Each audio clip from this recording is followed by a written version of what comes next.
Erik ten Hag has already achieved some great things in his short time at Manchester United, but his deft and unorthodox handling of Jadon Sancho may just be the most impressive.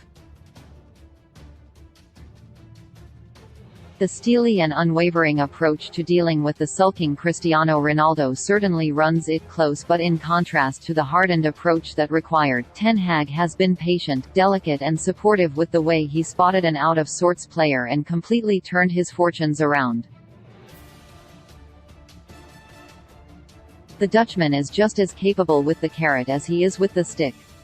While most of the talented players Ten Hag inherited last year improved tenfold under this guidance pretty quickly, Sancho's struggles continued.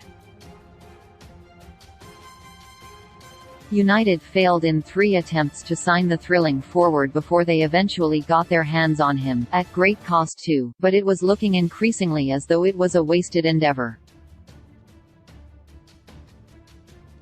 Sancho was nowhere near the player that was so devastating in Germany, who got 50 goals and 64 assists in 137 games for Borussia Dortmund and looked destined to be one of football's next great stars.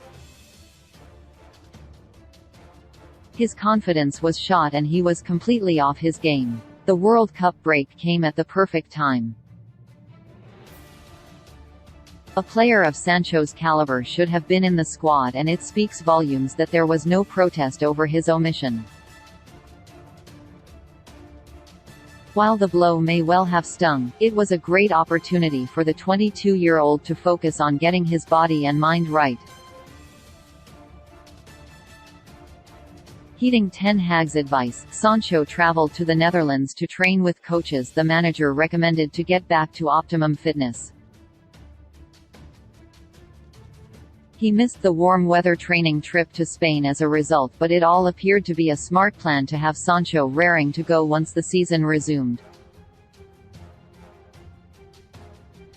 But then he didn't return to training even when the World Cup representatives were back, and he missed United's first games once the season resumed. It was slightly concerning initially, but then it became clear Ten Hag was giving Sancho all the time he needed to make sure he was in the best condition possible when he returned. It was a unique strategy not many other managers would be brave enough to take.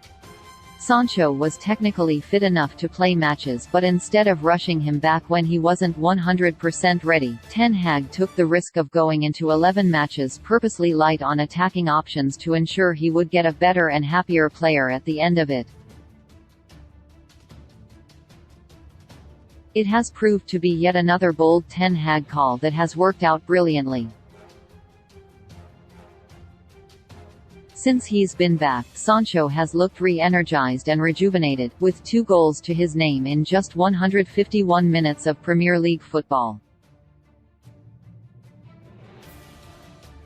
It was Sunday's victory over Leicester in which he was particularly excellent. Sancho was brought on at the break after United were dreadful in the first half but managed to come out ahead.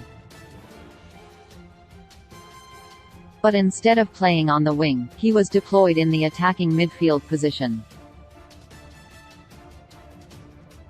Ten Hag has been using Wout Weghorst in the hole in recent games to a degree of success, but the big man's lack of guile and skill on the ball was leaving United bereft of inspiration.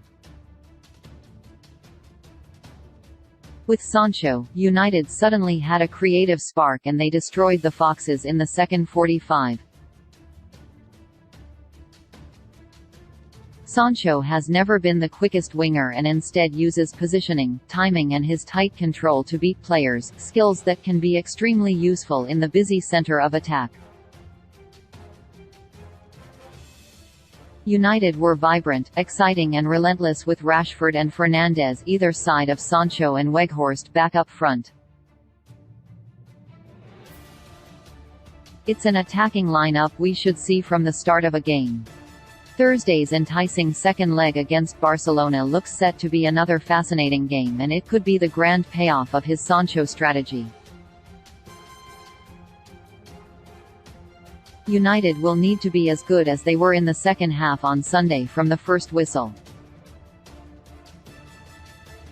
A repeat of their start against Barcelona could prove costly. Sancho should start in a central role, and should he play that well again, he could well justify his manager's bold approach to helping him get back to his best this season.